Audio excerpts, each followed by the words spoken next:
You're very welcome back now. Since you've all been binging on the latest TV shows, we've one more to add to your list. Yes, the latest season of the hit comedy show Brassic will be airing on Sky One on May 7th. So today we're chatting to one of the show's leading stars. From County Kildare to the top of British television, our next guest has made quite a career for himself, starring alongside the likes of Ian McKellen, Phoebe Waller-Bridge and Nicholas Hoult.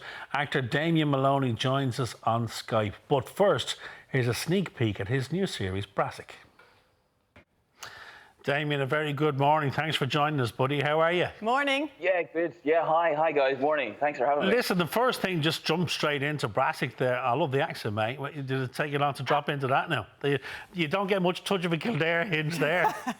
Well, I got to say, a day before the read-through, the producer rang me up and said, listen, we're really happy with your accent, but listen, would you like, an hour with the dialect coach just to kind of confirm things? And I said, you know what, just to help with the confidence, why not just have a little session with this guy? So I went to meet him in West London, and he said, okay, give me what you got. And I started speaking, and he just said, stop. Oh my God, stop. Oh, and he was like, when do you start shooting? I said, tomorrow. He's like, okay, we've got a lot of work to do.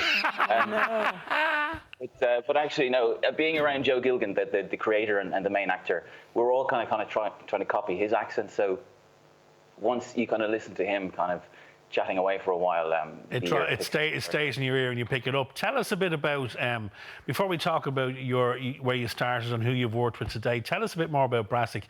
It's in its second series. It's a bit of a madcap, crazy world that these characters live in. Tell us about the show and about who you play in it.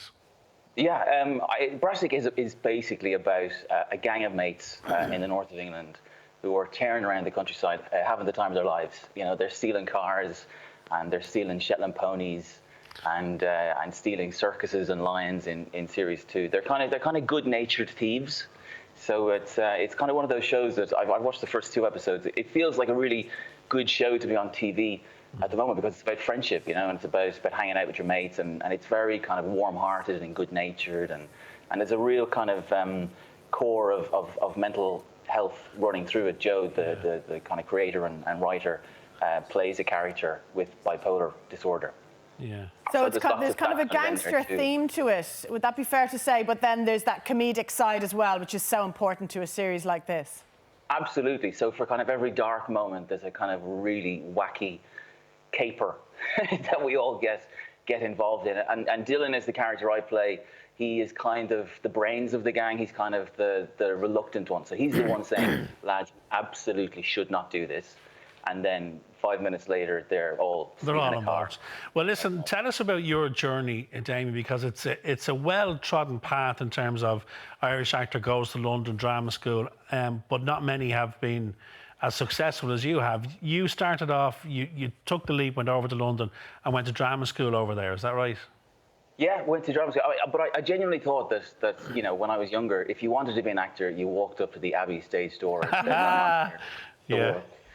But no, friends of mine were applying for drama school, so I decided to do the same thing. And actually, funnily enough, they asked me in the drama school auditions what plays I had seen recently. And the last play that I had seen was Stones in His Pockets with you, Simon. So in London, my God almighty. Must have been a black and white. It was that long ago, was it? But anyway, so I did 3 years of drama school, and I've kind of been, lucky enough to kind of keep going ever since. And we're talking about your successes here, Damian, but I know from Simon, from the likes of Amy Huberman, from all of the Irish actors that, we know and love, even the likes of Colin Farrell would talk about all of the disappointments that you never ever hear about or see. So we hear about your big breaks and we're talking about the success of your career right now, but there is such a huge level of disappointment behind many actors' lives, isn't there? Yeah, I mean, and so much of it is luck, so much of it is being, in the right place at the right time. I auditioned to be in a play called No Man's Land, which already had cast Ian McKellen and Patrick Stewart, and I went into the audition, and it just so happened that the director genuinely lived across the road from me in East London, and had literally been watching an episode of Ripper Street that I was in the night before.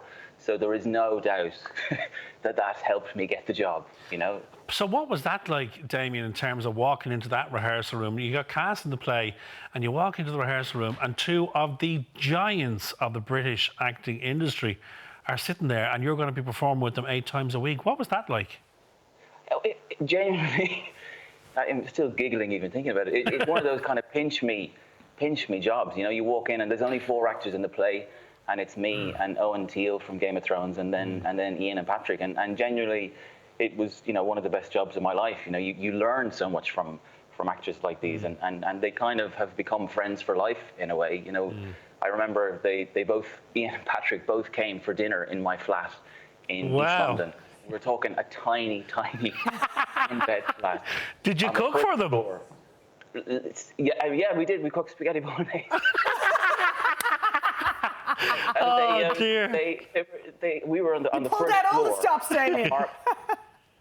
And if you were stuck in traffic on a double-decker bus, you would stop outside our house. Oh, no. And you could see I just remember getting up to get some wine and looking at these people on the 38 bus, looking at the window, seeing Ian McKellen and Patrick Stewart slurping up spaghetti bolognese. That's brilliant. I mean, that's an episode of a sitcom straight away there, isn't it? Yeah, it was good fun. In terms of the business and where it's at the moment, look, we've all got friends who are, you know, we're in the middle of rehearsals for theatre shows. They were on set filming. All the soaps have stopped. Film production has stopped. Theatre production has stopped. It's a very tough time for the business and for actors and creatives and stage crew and sound technicians. But is there light at the end of the tunnel? Will we get back to it? And how soon will we get back to it? That's the question we're all asking now, isn't it? I think so, yeah. And you know, Brassic Series 3 has already been commissioned, and we're due to start filming that at the end of July.